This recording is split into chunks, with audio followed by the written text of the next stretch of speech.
Anish Shroff with you guys, and we have a panel of experts: Dino Gaudio, Corey Alexander, Tim Welsh, Craig Robinson. Dino, you've been studying a lot of UVA film the last couple of days. What jumps out to you when you watch the Who's on film? Well, they're still good defensively, not as good as they have been, and they still rebound the ball. But they're really good on the offensive end of the floor. They're 16th in the country in offensive efficiency. And what Tony does is, Tony Bennett runs the offense that his father originated. And Dick Bennett, his dad, a great coach at Green Bay, at Wisconsin, at Washington State, devised this offense, and he called it blocker-mover. And the blockers were your screeners, and the movers were your cutters. So what you're going to see is you're going to see screeners on lane lines, like picture the lanes going down from the foul line, and the cutters are putting their heads under the basket, and they're coming off of these screens. So the screeners are usually Anthony Gill, Wilkes, or the big kid on the interior, Mike Tobey, and then the cutters are coming off of them. So if we take a look right here now at Virginia's blocker-mover offense, see the guys on the lane line there. Watch Gill on the bottom of your screen. He screens down. They don't have any. Watch the right hand, the top of your screen.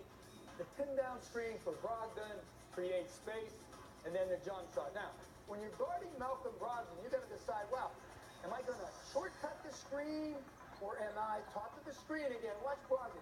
He curls the screen because the guy's chasing him. So now, what's the defense do? Listen, if this guy's gonna curl, watch the top of the screen, and we're gonna help. And they pitch it back to the big guy, Nolte with the jump shot, and then finally, watch London Ferrantes read this screen. The defender shortcut it, which means he came up high. Ferrantes faded to the corner. This offense is all predicated on reading the defense. The defense tells you where to go. If Corey's on me tight, I'm going to curl. If Corey shortcuts the screen, I'm going to flare. And they play so well together. An equal opportunity offense. And those screeners, they know the role. But you know what? They give them the basketball as well. And another part to that is, and one of the things that all you coaches will say, the ball changes sides of the floor multiple times. And, you know, coaches will always talk about how difficult it is to guard a team when the ball changes floor, maybe twice, maybe three times, because now the defense starts to break down. That's what the mover blocker mover does.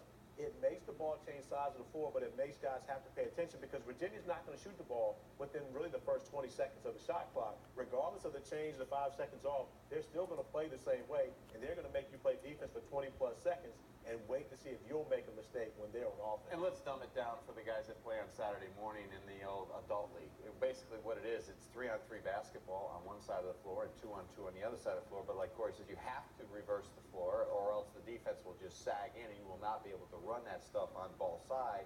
And also the guys on the weak side of the floor and the opposite have to be spaced out, and they have to be skilled and be able to shoot the ball. Because if you don't have shooters on the outside, then the defense is just going to collapse. And I think that's what they do in recruiting. You have to have guys that are smart, guys that are skilled, guys that are tough, that want to give up their bodies to set those screens. But also I like Virginia that they have a mix that on opportunity, they will run.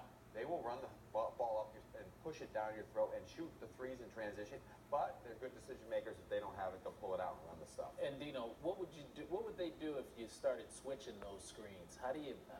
I think if I want to defend that Virginia team, and I've got athletic guys that I could switch 1 through 4, maybe even 1 through 5. How do you counter? Coach, I think you have two options. Number one, what I like to do when we switch, if I had a bigger guy on the guard, I'd love to drive the big. I love to drive the big. But your other option is that if they switch and they get a 2-guard on Anthony Gill, who when he's the 5, then you could look to post him up. So the whole offense, and you know what, Anish, it's a big misnomer in basketball, and young kids don't understand. It's like when they're on offense, they want to watch the ball. But when you're on offense, watch the guy that's guarding you. He tells you how to cut. Am I curling? Am I flaring? On the defensive end, a lot of guys, like, they watch their man, whereas on defense, the ball tells you where to be position-wise. So this team really plays well together. They play their roles well, screeners and cutters, and they read the guy guarding them extremely well.